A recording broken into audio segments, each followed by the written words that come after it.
All right, everybody, a very good afternoon to all of you. My name is Keshav and I welcome you once again to the next class. और आज की class में हम पढ़ेंगे friction. So we'll be studying about friction. हाँ जी, ठीक है?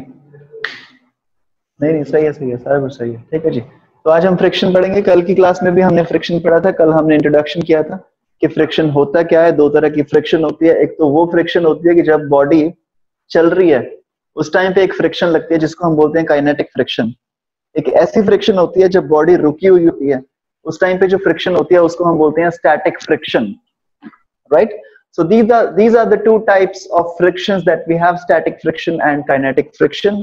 And कशिश, आज अगर कोई प्रॉब्लम आई ना, वीडियो अगर स्टक हुई या फिर ऑडियो स्टक हुई तो मेरे को इमीडिएटली बता देना, ठीक है? तुम क्लास में बोल देना and just let me know if the video और the audio is getting stuck.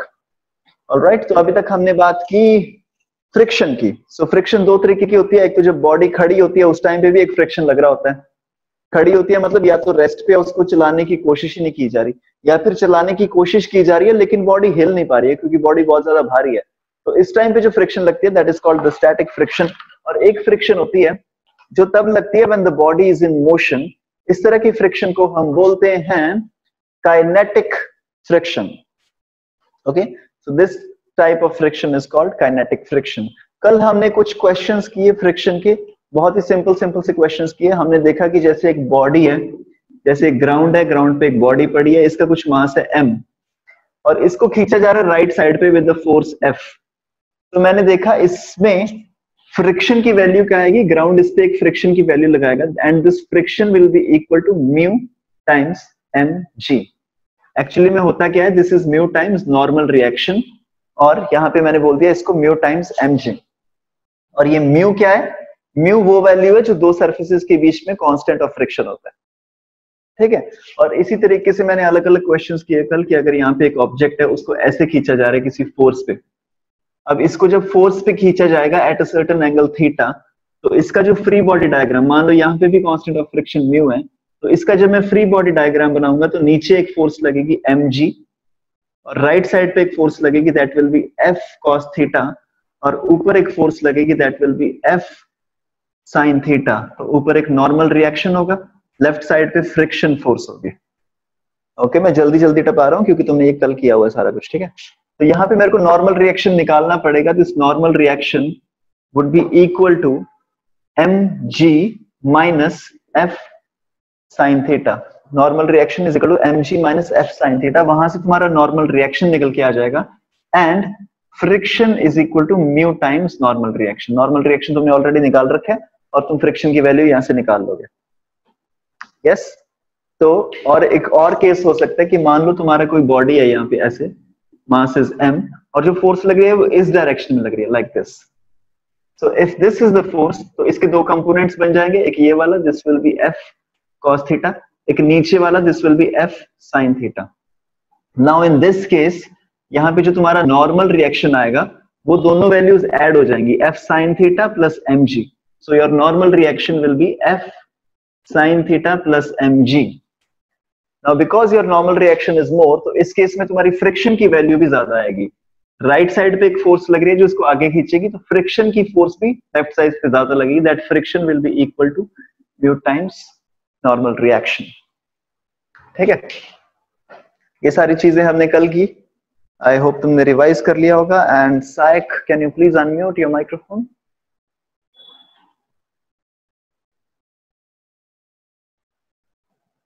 Saik, can you Yes, please? sir. Okay, Saik, first of all, so it's 1:07 now, so you're 7 minutes late to the class. And so, do you want to explain this? कोई explanation? Sir मैं join कर रहा था लेकिन अपने आप वो back में चला गया था. All right. And next thing is, Saik, you were absent yesterday and day before yesterday. Sir, no, sir. I was only absent yesterday. Okay, so you were absent yesterday. Why, Saik? Sir, connectivity issues. Okay.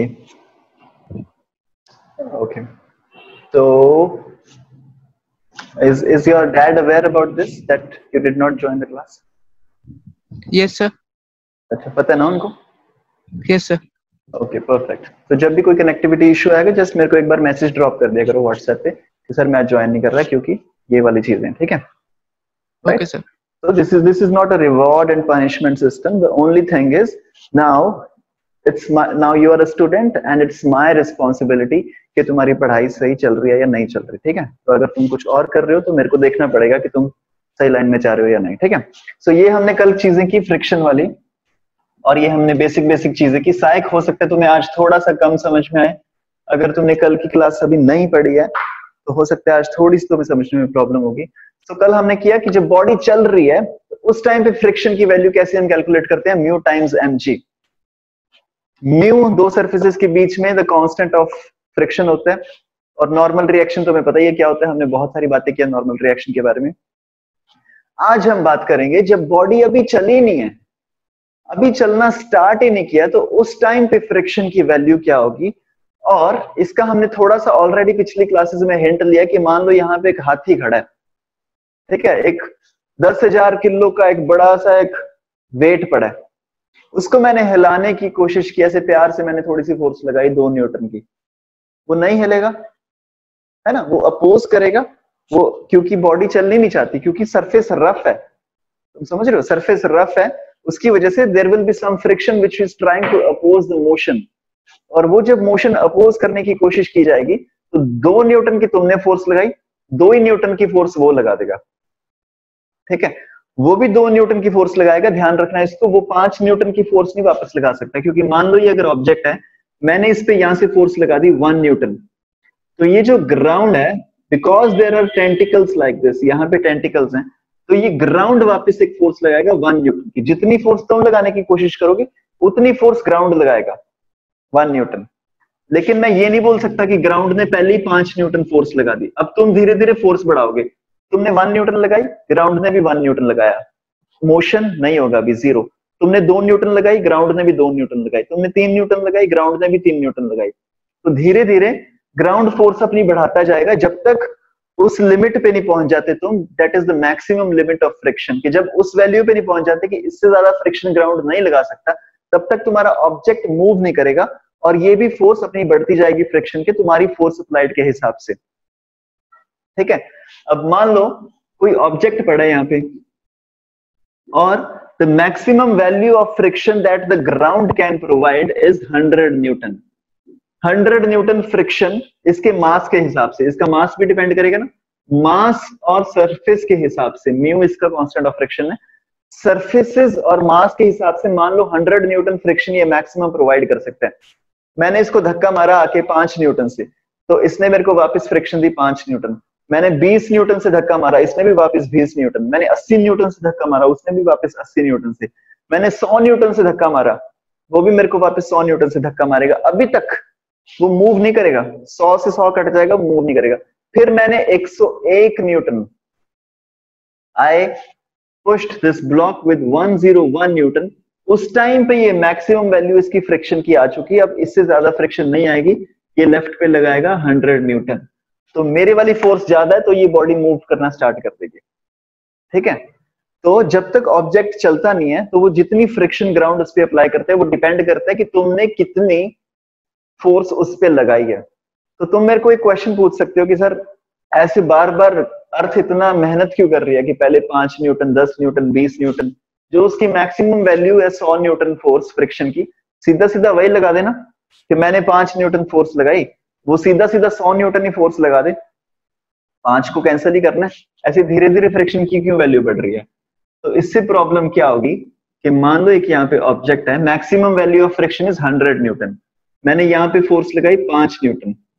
अगर अभी इसी time पे friction ने मेरे को oppose करना start कर दिया 100 न्यूटन से, तो जब मैं इसका फ्री बॉडी डायग्राम बनाऊंगा, what will happen is my net resultant force is in the left direction, -95 Newton. तो ये ऑब्जेक्ट लेफ्ट की तरफ चलना स्टार्ट हो जाएगा, ठीक है। तो ये 5 न्यूटन फोर्स लगाने की जरूरत ही नहीं है। मान लो कि यहाँ पे ऑब्जेक्ट पड़ा है, ये जो तुम्हारी कुर्सी पड़ी है ना यहाँ पे ग्राउंड पे, एक्चुअली में फ्रिक्शन की फोर्स कितनी लगा सकते हैं ये मैक्सिमम 100 न्यूटन। अगर ये अभी लगाने लग जाए फ्रिक्शन 100 न्यूटन, तो ये तो अभी चलना स्टार्ट कर देगी ना। लेकिन कल हमने एक बहुत इंपॉर्टेंट पॉइंट पढ़ा था, that was that friction is a self-adjusting force. self-adjusting force, तुमने लगाई 5 न्यूटन, वो भी लगाएगी 5 न्यूटन, ठीक है। और सेल्फ एडजस्टिंग मैग्नीट्यूड में तो ठीक है, डायरेक्शन में भी सेल्फ एडजस्टिंग। तुमने इधर से फोर्स लगाई, फ्रिक्शन ने उधर से फोर्स लगाई, तुमने वहां से फोर्स लगाई, फ्रिक्शन ने यहां से फोर्स लगाई। बेसिकली फ्रिक्शन क्या करती है, जो भी तुम मोशन क्रिएट करने की कोशिश करते हो, मोशन क्रिएट करने की जिस तरफ भी तुम कोशिश करते हो, उससे ऑपोजिट डायरेक्शन में एक फोर्स लगती है, that is the force of friction. और ये सेल्फ एडजस्टिंग क्यों है, ये मैग्नीट्यूड को भी सेल्फ एडजस्ट कर सकती है और ये अपनी डायरेक्शन को भी सेल्फ एडजस्ट कर सकती है।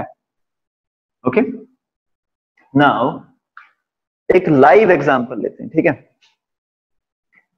ओके, लाइव नहीं बोलेंगे इसको, प्रैक्टिकल एग्जांपल। मान लो एक ऑब्जेक्ट है, द मास इज 5 kg और इसका जो म्यू है, अब इसको हम बोलते हैं स्टैटिक फ्रिक्शन के म्यू को हम बोलते हैं म्यू एस, कि दिस इज द, कि ये दो ग्राउंड की वजह से जो कांस्टेंट ऑफ फ्रिक्शन है, इसको मैं फिलहाल ठीक है म्यू ही लिख रहा हूं, ठीक है। मैंने ऐसे लिख दिया तुम कंफ्यूज हो जाओगे, तो पहले मैं इसको म्यू ही लिख रहा हूं। ये दोनों ग्राउंड के बीच में जो म्यू है, लेट्स से दैट इज 0.2, ठीक है। अब तुमने क्या किया, तुमने इस पे धीरे धीरे फोर्स लगानी स्टार्ट कर दी, तुमने इस पे फोर्स लगानी स्टार्ट कर दी। पहले तुमने लगाई 1 Newton, 2 Newton, 3 Newton, 4 Newton, 5 Newton. तुम्हें एनालिसिस बताना है कि होगा क्या जब तुम धीरे धीरे फोर्स बढ़ाओगे, तो होगा क्या।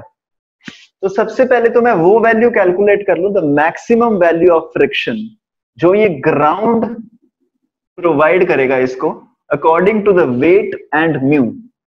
तो maximum value of friction that this ground can provide is mu N.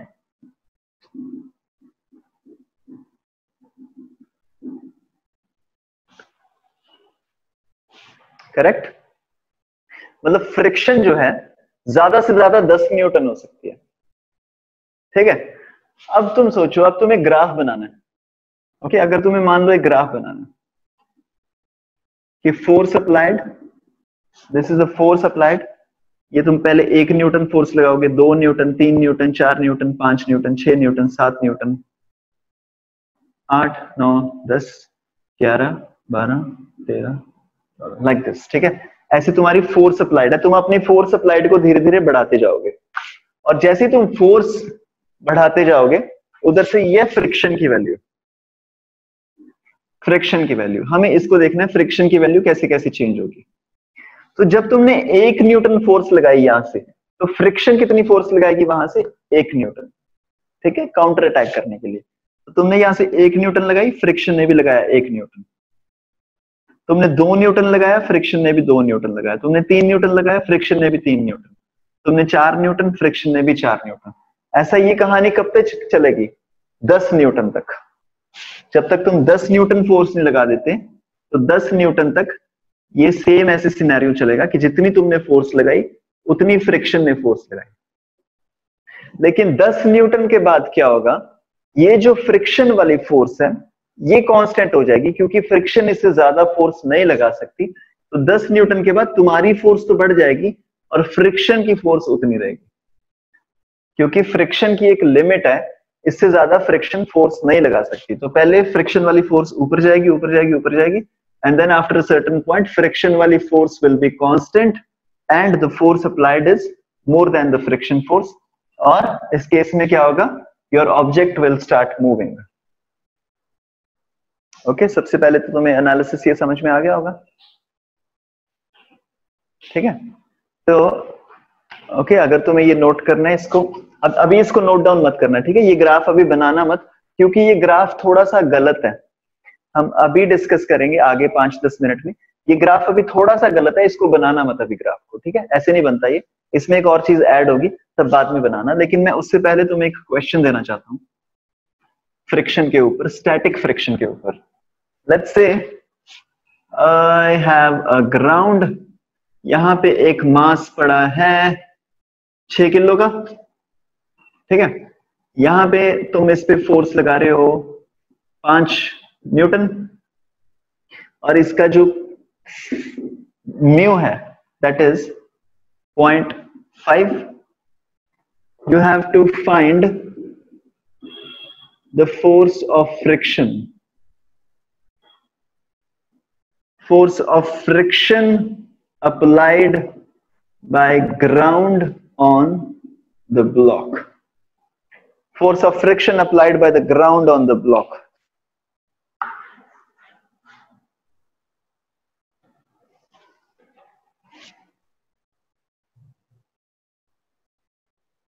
ठीक है, this is question number 1. Next, second question is find the acceleration of the block.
हो गया? चलो ठीक है जी, एक बार इसका एनालिसिस करते हैं, देखते हैं. म्यू देखो कितना है, म्यू है 0.2 म्यू है, और वेट कितना है उसका 6 kilo. Mass is 6 kg, weight is 60 newton. Mu है 0.2. तो what is the maximum value of friction that this system can provide? Maximum value of friction, that is F max, is what? Mu times normal reaction. This is 0.5. Sorry, mu is 0.5. 0.5 into 6 into 10. This gives me 30 Newton. So maximum value of friction is 30 Newton. मतलब ज्यादा से ज्यादा 30 Newton friction की force लग सकती है. यहां पे हम कितनी फोर्स लगा रहे हैं उस पे? 5 न्यूटन. 5 न्यूटन तुमने फोर्स लगाई, मतलब ये ऑब्जेक्ट मूव नहीं करेगा, क्योंकि फ्रिक्शन की फोर्स भी उल्टी तरफ कितनी लग जाएगी? 5 न्यूटन. ठीक है, तो सबसे पहले तो सेकंड क्वेश्चन का आंसर है कि इसकी एक्सेलरेशन होगी 0, क्योंकि ये मूव नहीं करेगा, क्योंकि जितनी भी तुम फोर्स लगाओगे उसको फ्रिक्शन कैंसिल आउट कर देगी. सेकंड थिंग इज कि you have to find the force of friction applied. अब क्योंकि जब ऑब्जेक्ट मूव नहीं करता तो फ्रिक्शन कितनी लगती है? जितनी तुम फोर्स लगाओगे उतनी फ्रिक्शन लगती है. तुमने फोर्स लगाई 5 न्यूटन, तो फ्रिक्शन भी लगेगी 5 न्यूटन. क्या ये सही है? Please give me a thumbs up.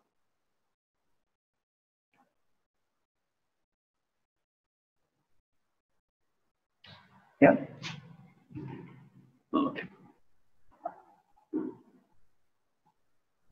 Okay, and next thing is, अभी मैं तुम्हें इसी तरीके का और क्वेश्चन दे रहा हूं. अच्छा कशिश, मेरी वीडियो तो नहीं स्टक हुई बीच में कहीं भी? अभी मेरे को बीच में मैसेज आया था, your connection is unstable. No sir. Okay perfect, ठीक है जी. एग्जैक्टली क्वेश्चन दे रहा हूं, इसका तुम्हें आंसर खुद से निकालना पड़ेगा. यहाँ पे मैं एक ऑब्जेक्ट ले रहा हूं, मेरे को कोई भी मास दे दो. इसका मास है मान लो 7 किलो. 7 किलो का ऑब्जेक्ट है, और ये नीचे एक म्यू है तुम्हारे पास. This mu is 0.4. ये दोनों सरफेसेस के बीच का म्यू है 0.4. ठीक है, इसको मैंने इधर से खींचना स्टार्ट किया, और मैंने खींचा इसको 20 न्यूटन से. 20 न्यूटन से मैंने खींचना इसको स्टार्ट कर दिया. The question is, point number 1 is find acceleration. Point number B is find force of friction.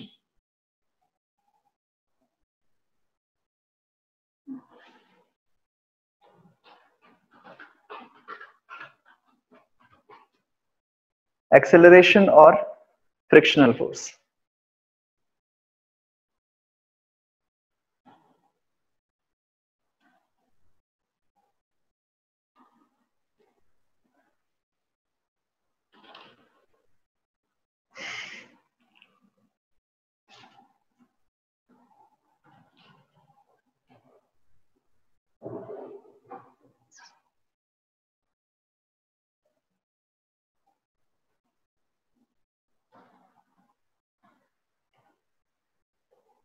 Okay, done.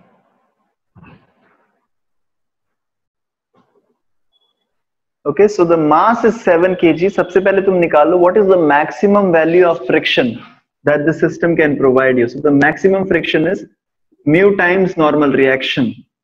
Mu is 0.4 and normal reaction is 7 into 10. This gives me 28.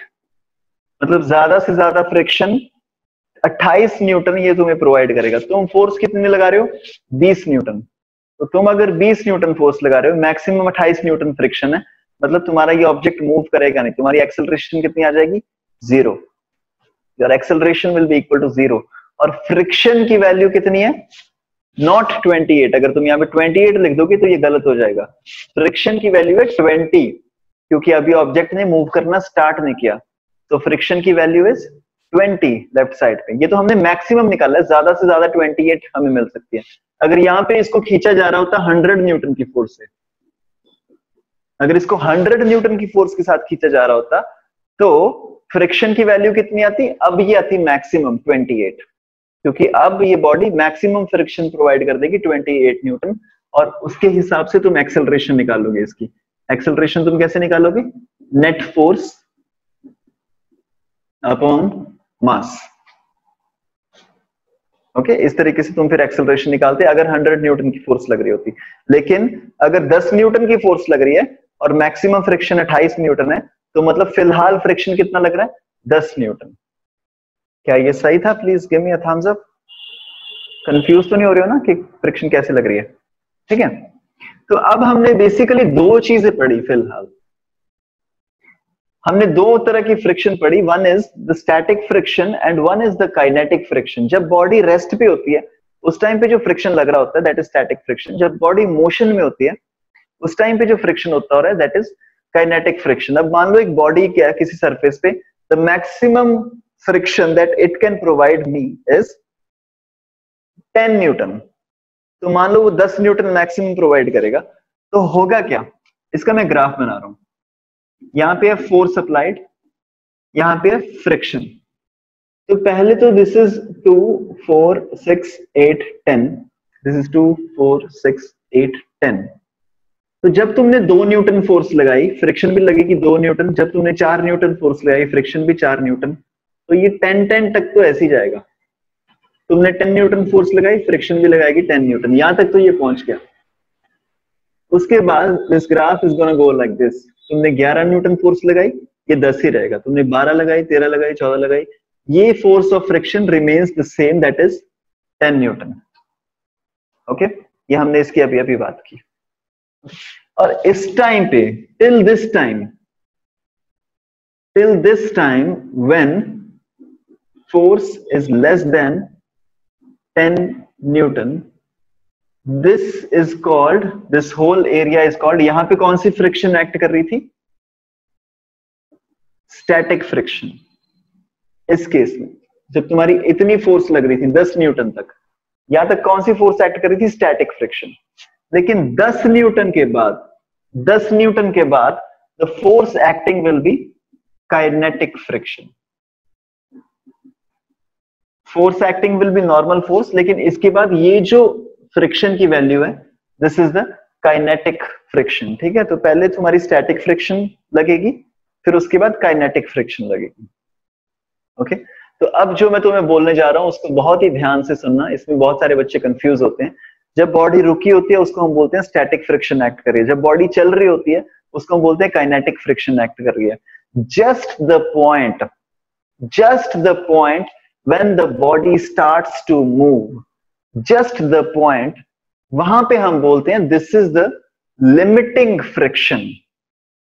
Okay, अभी मैंने तुम्हें बोला ना कि 10 न्यूटन पे चलना स्टार्ट करेगा वो, तो जब तक वो रेस्ट पे है तब तक वो स्टैटिक फ्रिक्शन एक्ट कर रहा है. जब वो मोशन में है तब वो काइनेटिक फ्रिक्शन एक्ट कर रहा है. लेकिन एक वो मोमेंट आता है ना जब उसने जस्ट चलना स्टार्ट किया है, ऑब्जेक्ट जब जस्ट चलना स्टार्ट करता है उसको हम बोलते हैं अभी लिमिटिंग वैल्यू आ गई फ्रिक्शन की. ठीक है, तो ये जो 10 न्यूटन है, 10 न्यूटन को हम क्या बोलते हैं? This is the limiting value of friction. Limiting value of friction. ठीक है कि यस कशिश सर इसको मैक्सिमम स्टैटिक फ्रिक्शन भी कहते हैं? हाँ जी, इसको मैक्सिमम स्टैटिक फ्रिक्शन भी आप बोल सकते हो। अभी अभी मैं बता रहा हूँ आगे थोड़ा सा, ठीक है, क्योंकि स्टैटिक फ्रिक्शन ज्यादा से ज्यादा कितनी हो सकती है? स्टैटिक फ्रिक्शन 0 हो सकती है, 1 हो सकती है, 2 हो सकती है, 3 हो सकती है। मैक्सिमम स्टैटिक फ्रिक्शन कितनी हो सकती है? 10 न्यूटन। और मैक्सिमम स्टैटिक फ्रिक्शन को हम क्या बोल सकते हैं? Limiting friction. So that's absolutely correct. इसको हम मैक्सिमम स्टैटिक फ्रिक्शन भी बोल सकते हैं, लिमिटिंग फ्रिक्शन को। ठीक है, फिर उसके बाद हमारा स्टार्ट होता है काइनेटिक फ्रिक्शन, यहां पे ऐसे। ठीक है, तो अब हमारे पास 3 चीजें आ गई। अभी तक तो मैंने ग्राफ बनाया था कि फ्रिक्शन में 2 होता है, स्टैटिक फ्रिक्शन, काइनेटिक फ्रिक्शन। अब उसमें 3 चीजें आ गई कि जब तुम पुश कर रहे हो लेकिन पुश वो हो नहीं रहा है, तब तक लग रही है स्टैटिक फ्रिक्शन। फिर जब जस्ट मूव करना स्टार्ट किया, वो केस होता है लिमिटिंग फ्रिक्शन। फिर एक तीसरा केस होता है जब वो ऑब्जेक्ट मूव कर रहा है, that is the kinetic friction. ठीक है, सबसे पहले तुम्हें इतना समझ आ जाना चाहिए। अब नेक्स्ट चीज समझाने के लिए मैं तुम्हें एक एग्जांपल दे रहा हूं थोड़ी सी। मान लो तुम्हें किसी चीज को धक्का मारना है, तुम्हें किसी चीज को धक्का मारना है, फॉर एग्जांपल एक टेबल को तुम धक्का मार रहे हो, ठीक है, एक बेड को, कभी कभी तुम बेड खिसकाते हो ना, मान लो तुम्हें बेड को धक्का मारना है, तो पहले तुम पूरा जोर लगाते हो, ठीक है, अब तुम पूरा जोर लगाते हो, मान लो बेड मूव करेगा 100 न्यूटन पे, 100 न्यूटन पे तुम्हारा बेड मूव करेगा, तो तुम पहले पूरा जोर लगाते हो, धक्का लगाते हो, 10 न्यूटन तुमने लगाया, 20 न्यूटन लगाया, फिर मम्मी पापा को बुला लिया, सबको बुला लिया, 80 न्यूटन हो गया, 88, 98, 99, 100 न्यूटन उसकी लिमिटिंग वैल्यू ऑफ फ्रिक्शन है। 100 न्यूटन पे वो चलना स्टार्ट करेगा। तो जब तुमने फोर्स लगाई, when your force is 100 Newton, तो वो भी फोर्स लगाएगा उधर से 100 न्यूटन, दोनों आपस में कट जाएंगे, अभी भी ये मूव नहीं करेगा। लेकिन जब उसके बाद तुमने थोड़ा सा और पुश कर दिया, योर फोर्स इज 100.00000001 न्यूटन। जब तुमने इतनी फोर्स लगा दी, उधर से मैक्सिमम कितनी आ सकती थी? 100।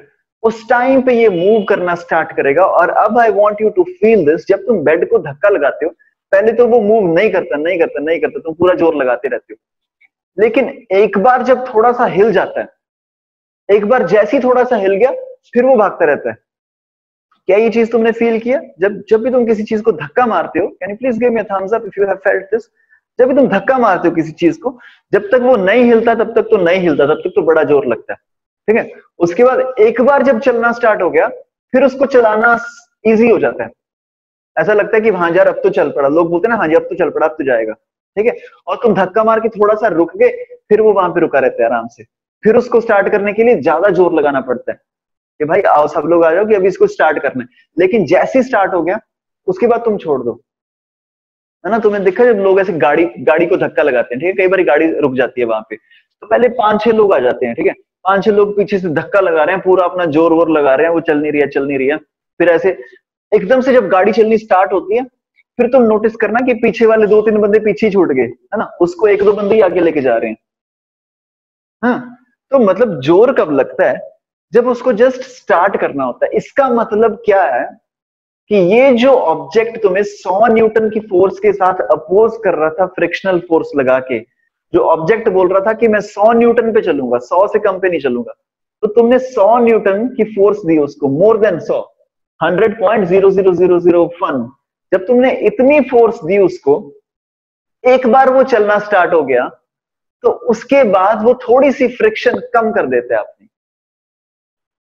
ठीक है, क्या क्या तुम कनेक्ट कर पा रहे हो इस चीज को कि पहले वो फ्रिक्शन दे रहा है, वो बोल रहा है कि मैं अभी रेस्ट पे हूं, मेरे को चलाने के लिए 100 न्यूटन फोर्स लगेगी, जो मेरे को 100 से ज्यादा न्यूटन फोर्स के साथ खींचेगा मैं तब मूव करूंगा। लेकिन जब एक बार तुमने उसको थोड़ा सा मूव करा दिया, तो the value of friction becomes less than 100, let's say it becomes 99। एक बार जब मूव हो गया, तो what happens is, यहां पे अगर 100 न्यूटन है, वो बोल रहा है कि मैं 100 न्यूटन पे चलना स्टार्ट करूंगा, तो तुमने फोर्स लगाई 1 न्यूटन, 2 न्यूटन, 3 न्यूटन, 80, 90, 100 तक तो फ्रिक्शनल फोर्स थी 100। लेकिन जैसे ही तुमने उसको चलाना स्टार्ट कर दिया, तुम्हारी फोर्स 100 जब पहुंच गई, तो वो अपनी फ्रिक्शन को थोड़ा सा कम कर देता है। लेट्स से देयर इज 99 है, तो जैसे ही इस पॉइंट पे तुम पहुंचे, वो उसकी फ्रिक्शन नीचे गिर जाती है 99 पे, वो उसके बाद फ्रिक्शन तुम्हें प्रोवाइड करते हैं 99, लाइक दिस। तो ये जो सारा केस है, इस टाइम पे वो स्टैटिक था, इसको हम बोलते हैं स्टैटिक फ्रिक्शन। ये जो पॉइंट है, this is the point when the body just starts to move, इसको हम बोलते हैं the limiting value of friction. It's called the limiting value of friction. और फिर एक बार जब ऑब्जेक्ट चल पड़ा तो हम इस नीचे वाली चीज को बोलते हैं काइनेटिक फ्रिक्शन, क्योंकि अब तो वो चल ही रहा है। ठीक है, तो तुम्हारी तीन तरह की फ्रिक्शन होती है, एक static friction, limiting friction, kinetic friction. Object पहले तुम्हें एक लिमिटिंग वैल्यू ऑफ फ्रिक्शन देते हैं, वो बोलते हैं कि मेरे को इतनी फोर्स दो तो मैं चलूंगा। जब तुमने उतनी फोर्स उसको प्रोवाइड कर दी और उसके बाद वो अपनी, जब चलना स्टार्ट हो गया, वो अपनी फ्रिक्शन की वैल्यू को थोड़ा सा कम कर देता है। इसलिए एक बॉडी को धक्का मारना आसान होता है जब वो ऑलरेडी चल रहा होता है, लेकिन अगर रुकी हुई बॉडी को धक्का मार के स्टार्ट करना है, उसको चलाना थोड़ा सा मुश्किल होता है। ओके, तो आई होप तुम्हें इतना समझ में आ गया होगा। पहले तो इसको नोट कर लो। अभी ये बिल्कुल सही डायग्राम है फ्रिक्शन की। फोर्स अप्लाइड अगर ऐसे है तो ये limiting value of force applied अगर ये है तो वहां पे जाके फ्रिक्शन की वैल्यू थोड़ी सी कम हो जाएगी। इसको तुम नोट कर लो, फिर मैं तुम्हें एक क्वेश्चन देता हूँ।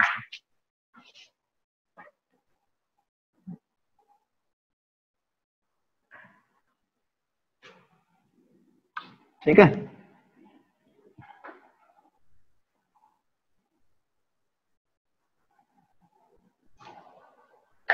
तो सबसे पहले तो अभी तक जो मैं तुम्हें बोल रहा था कि एक सरफेस है और उसकी कांस्टेंट ऑफ फ्रिक्शन क्या है, म्यू।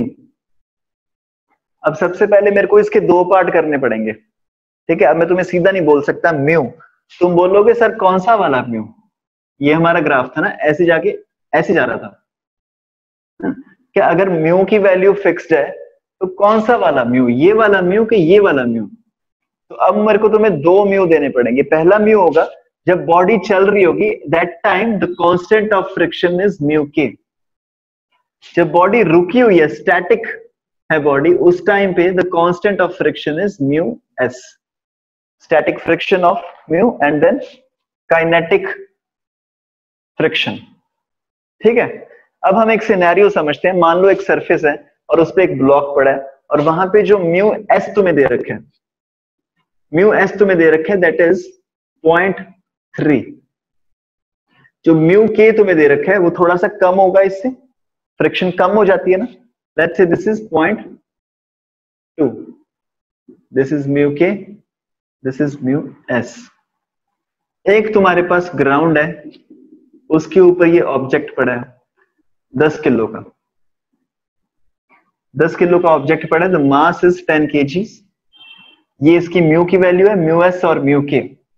अब तुम्हें पूरा पूरा सिनेरियो बताना है कि कैसे कैसे क्या क्या होगा। ठीक है, तो सबसे पहले तो इसकी मैं लिमिटिंग वैल्यू ऑफ फ्रिक्शन निकाल लो। What will be the value of friction? Maximum friction कितनी प्रोवाइड करेगा? मैक्सिमम स्टैटिक फ्रिक्शन या फिर limiting friction, that is mu times. अब यहां पे मैंने म्यू एस लिखा है। ठीक है, ये मैंने म्यू एस लिखा है, इसको म्यू के नहीं लिखा। म्यू एस क्यों लिखा है यहाँ पे? क्योंकि अभी रुकी हुई है बॉडी, हमें निकालना है कि मैक्सिमम वो कितनी फ्रिक्शन प्रोवाइड करेगा। So this mu S is 0.3 into normal is 100। तो यहां पे मेरा क्या आ गया, 30 न्यूटन। मतलब ये लिमिटिंग वैल्यू ऑफ फ्रिक्शन मेरे को प्रोवाइड करेगा 30 न्यूटन। 30 न्यूटन जब मैं फोर्स लगाऊंगा तब ये चलना स्टार्ट करेगा ऑब्जेक्ट।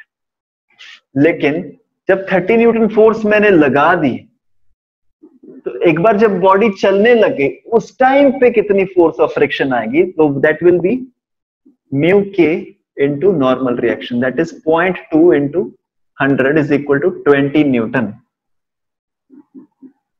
मतलब चलाने के लिए जोर लगेगा 30 न्यूटन, लेकिन एक बार जब बॉडी चल पड़ी उसके बाद 20 न्यूटन से ही काम चल जाएगा। अब इसको थोड़ा ग्राफ से समझते हैं कैसे होगा।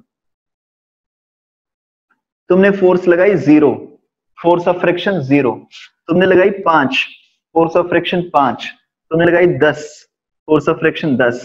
तुमने लगाई 20, फोर्स ऑफ फ्रिक्शन 20। तुमने लगाई 25, फोर्स ऑफ फ्रिक्शन 25। ओके, अब ये मत बोलना 20, फोर्स ऑफ फ्रिक्शन 25, क्योंकि मैक्सिमम वैल्यू कितनी है, 30। तुमने लगाई 30, फोर्स ऑफ फ्रिक्शन भी आ गई 30।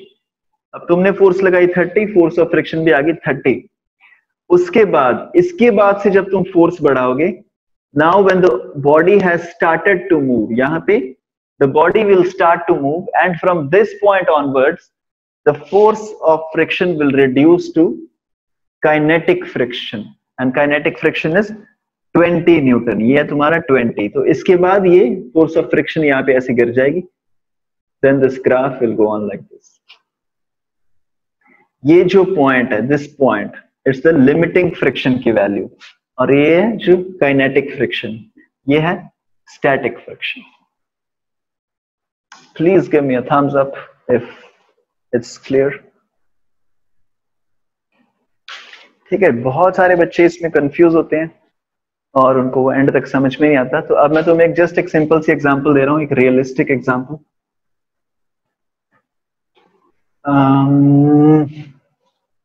ओके, एक ही ऑब्जेक्ट है, मास इज 5 kg, 5 किलो का एक ऑब्जेक्ट है, और ये जो सरफेस है, इस सरफेस का दो होंगे, एक म्यू एस होगा, म्यू एस इज 0.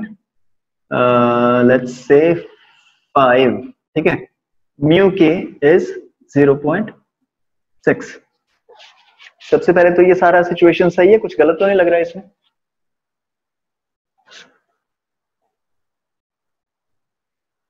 ये पूरा सिनेरियो सही लग रहा है तुम्हें?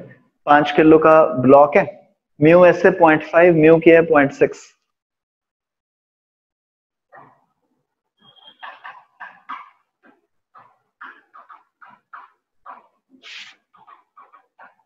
किसी को कुछ प्रॉब्लम है इसमें? Mu S is 0.5, mu K is 0.6।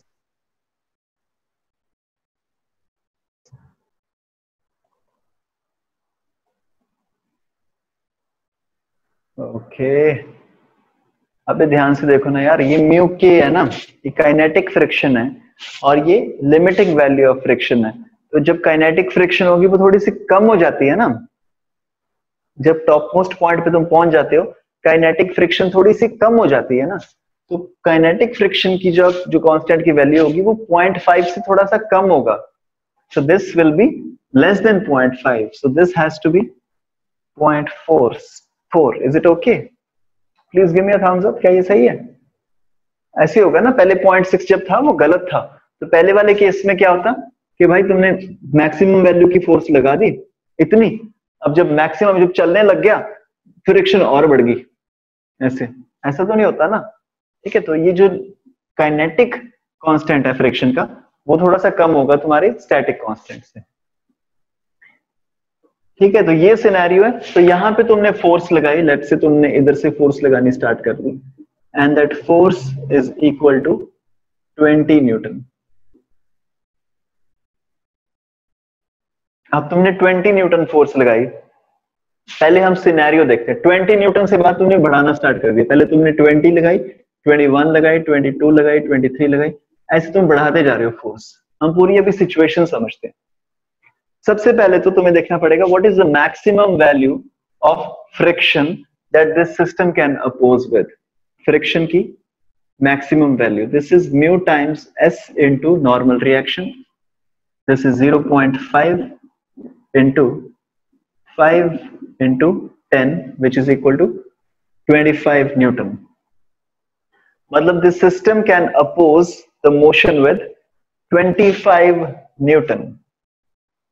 हमने फोर्स कितने लगाई है अभी तक? 20 न्यूटन। इसका मतलब क्या है? ये बॉडी मूव नहीं करेगी, the acceleration will be simply 0 और the friction applied will be जितनी तुमने फोर्स लगाई है 20 न्यूटन। Is this okay?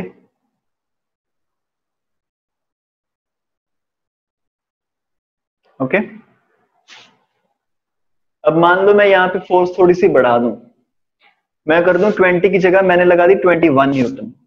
अब मैंने जब 21 न्यूटन लगाई तो मैक्सिमम वैल्यू ऑफ फ्रिक्शन कितनी है? 25 न्यूटन। तो ये 21 अभी भी 25 से कम है, तो अभी भी ये बॉडी मूव नहीं करेगी, acceleration will B 0, force of friction will B 21।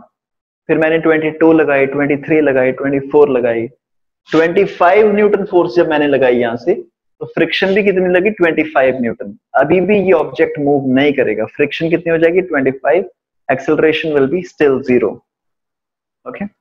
Now, when I change my force to 25.0000000001, जब मैंने 25 से थोड़ी सी ज्यादा कर दी अपनी फोर्स को, तो इमीडिएटली क्या होगा? This is almost equal to 25. Okay, now ये 25 न्यूटन फोर्स जब मैंने लगाई, 25 से थोड़ी सी ज्यादा जब मैंने फोर्स लगाई, what will happen is this object will come in motion and the force of friction will be calculated by this constant. So my force of kinetic friction will be equal to mu times k into normal reaction. This is equal to 0.4 into 5 into 10 is equal to 20 newton. मतलब एक बार जब object ने चलना start कर दिया, तो जो force of friction आएगी that will B 20 Newton. This is the kinetic value of force. ठीक है, तो जब तक तुम 25 तक पहुंचे थे, फ्रिक्शन भी अप्लाई करेगी 25. फिर जब 20 से तुम थोड़ा सा ज्यादा हुए 25 से, उस टाइम पे force of friction will B 20. Okay, force of friction will B 20. तो अगर मुझे तुमसे पूछना है what will be the acceleration of this object when this object has just started to move.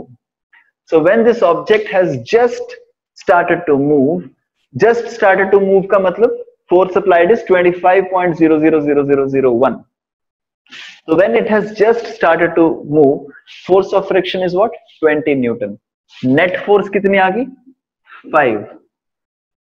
Mass कितना है? 5. So acceleration comes out to be 1 meter per second square. When the object has just started to move, the acceleration is 1 meter per second square. Okay, is this clear everything? ठीक है, इसको मैंने solve कर दिया क्योंकि मुझे लगा कि तुम ठीक है. अब तुम्हारे लिए क्वेश्चन दूं मैं एक. अच्छा, तुम्हें मेरे को इसका आंसर नहीं बताना, लेकिन तुम अपना पूरा एनालिसिस खुद ही कर लो इसका. ठीक है, मैं तुम्हें जस्ट प्रैक्टिस के लिए दे रहा हूं एक क्वेश्चन.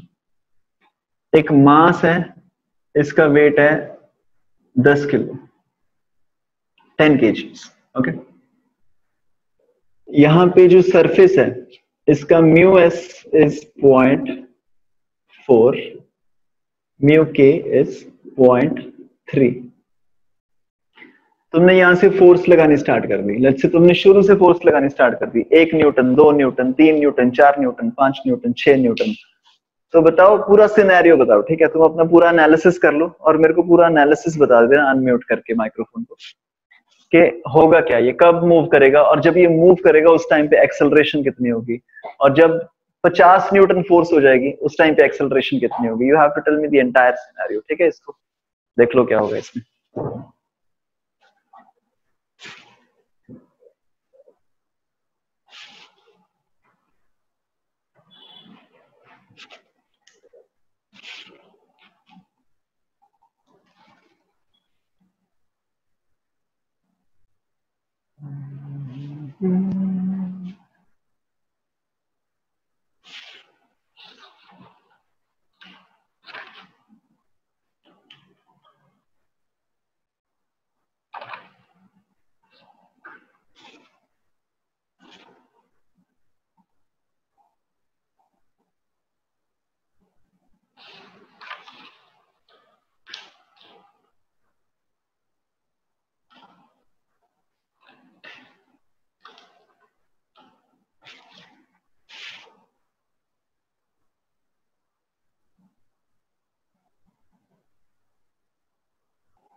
ओके, आई होप तुमने ये कर लिया होगा.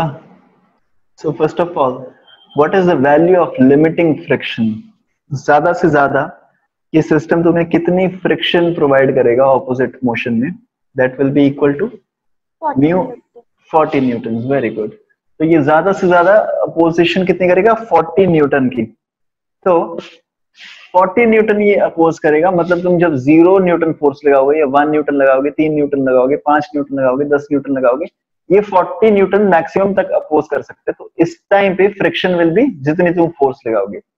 लेकिन जब तुमने 40 न्यूटन स्टार्ट लगा दी एक बार, 40 न्यूटन से थोड़ा सा जब तुम आगे गए तो फोर्स ऑफ फ्रिक्शन चेंज हो जाएगी। अब ये 40 नहीं रहेगी, अब ये एकदम से फोर्स ऑफ फ्रिक्शन कम हो जाएगी, 40 से 30 बन जाएगी। So just when the object has started to move, the net force acting in the right direction would be 40 minus 30, that is equal to 10 Newton. और उस टाइम पे acceleration comes out to be, Kashish, what? फिर acceleration में किया। हाँ जी, तो acceleration निकाल दो जल्दी से। जब just उसने ऑब्जेक्ट ने मूव करना स्टार्ट किया, the force applied is equal to 40 Newton minus friction कितनी होगी, 30 newton. So net force is 10 newton. 10 newton is equal to mass into acceleration. So acceleration comes out to be 1 metre per second square. ठीक है, acceleration निकाल दो जल्दी से।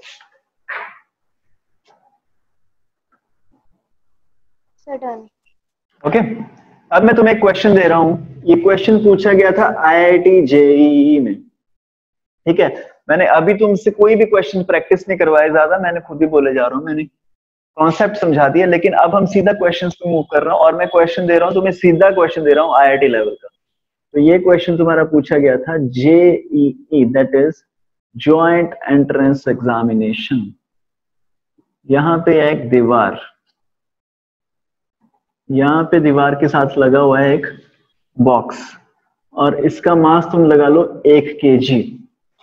अब क्योंकि ये वहां पे बॉक्स से नीचे ग्रेविटी एक्ट कर रही है, तो ये बॉक्स सीधा नीचे आके गिरने की कोशिश करेगा। तो इसको रोकने के लिए यहां से एक फोर्स हमने लगा रखी है, ये 40 न्यूटन की फोर्स। ठीक है, और ये जो सरफेस है इसके 2 म्यू दे रखे हैं तुम्हें। Mu S is 0.3, mu K is 0.2। तुम्हें 2 चीजें बतानी है। First of all you have to tell me the frictional force. Force of friction कितनी एक्ट करेगी इस पे, दिस इज 1। सेकेंड चीज जो तुम्हें मेरे को बतानी है दैट इज एक्सेलरेशन। एक्सेलरेशन कितनी होगी इस ब्लॉक की, अगर कुछ होगी तो। Second, what will be the force of friction. You have 2 minutes to this.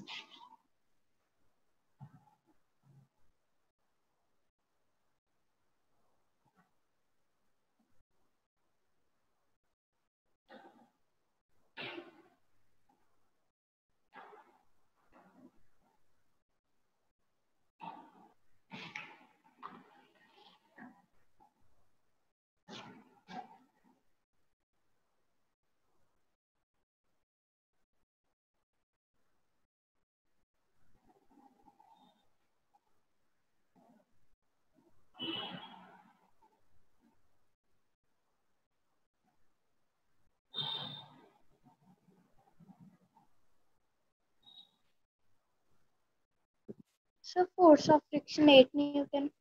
8 Newton, okay. And acceleration?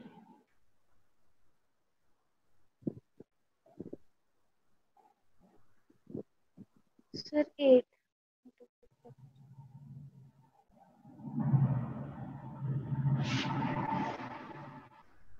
अच्छा जी, चलो सबसे पहले ना हम समझ लें इसको हो क्या रहा है, सिनेरियो समझें एक बार हो क्या रहा है।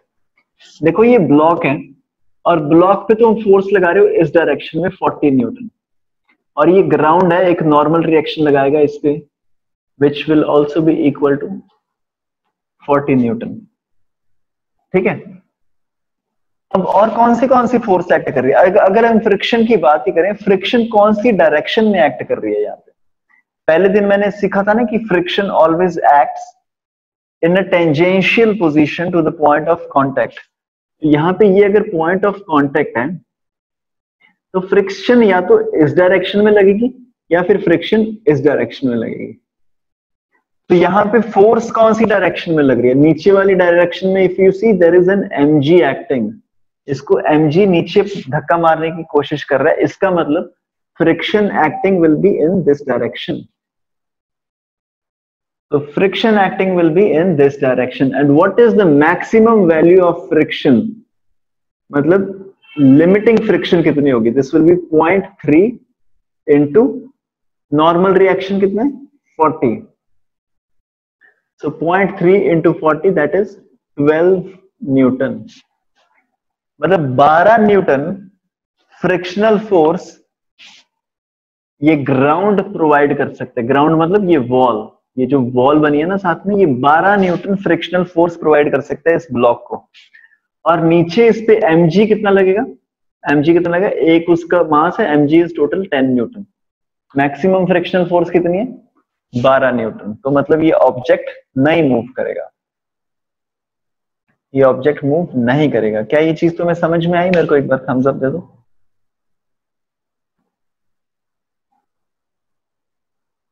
ओके तो तुम देखो यहां से मैंने 40 न्यूटन, क्योंकि उसको जोर से, अगर तुम्हें किसी बॉडी को रोकना होता है, ठीक है, if I have something in my hand, let's say I have a block in my hand, okay, इस ब्लॉक को मेरे को इसी दीवार के साथ रोक के रखना है, तो मैं इसको जब धक्का लगाऊंगा तो मेरे को जोर से धक्का लगाना पड़ेगा, तो ये ज्यादा रुकेगा। अगर ये बड़ा ब्लॉक होता, अगर ये इसकी जगह पे छोटा ब्लॉक होता, दिस इज अ छोटा block, okay, now this small block, अगर इसको मेरे को रोक के रखना है दीवार के साथ, तो मैं इसको बड़े प्यार से ऐसे रोक दूंगा, एक उंगली के साथ रोक दूंगा। लेकिन ये अगर बड़ा ब्लॉक है, इसको मैं ऐसे उंगली के साथ नहीं रोक सकता, वो ऐसे स्लाइड करने की कोशिश करेगा, तो इसको रोकने के लिए मेरे को ज्यादा जोर लगाना पड़ेगा, ठीक है। तो मतलब मैं जितना ज्यादा उसको प्रेस करूंगा उतना ज्यादा मेरा क्या बढ़ रहा है? नॉर्मल रिएक्शन बढ़ रहा है। यू सी, जितना मैं यहाँ पे 40 ज्यादा फोर्स लगा रहा हूं उतना ज्यादा नॉर्मल रिएक्शन बढ़ रहा है मेरा, और जितना नॉर्मल रिएक्शन बढ़ेगा उतनी ज्यादा फ्रिक्शन की वैल्यू बढ़ेगी, मैक्सिमम वैल्यू ऑफ फ्रिक्शन। जितनी ज्यादा मैक्सिमम वैल्यू ऑफ फ्रिक्शन बढ़ेगी उतना वो ऑब्जेक्ट वहां पे रुका रहेगा। अगर ये 40 की जगह तुमने यहाँ पे 30 न्यूटन फोर्स लगाई होती, यहां से 30 न्यूटन फोर्स तुमने लगाई, उधर से नॉर्मल रिएक्शन भी आ गया 30 न्यूटन, तो ये मैक्सिमम फोर्स कितनी आ जाएगी? 0.3 into 30 is equal to 9 newton. अगर तुम यहां से 30 न्यूटन के साथ इसको पुश करते तो मैक्सिमम फ्रिक्शनल फोर्स आ जाती 9 न्यूटन, और 9 न्यूटन के साथ नीचे ये फोर्स लग रही है 10 न्यूटन, तो ये ऑब्जेक्ट नीचे गिर जाता, स्लाइड हो जाता।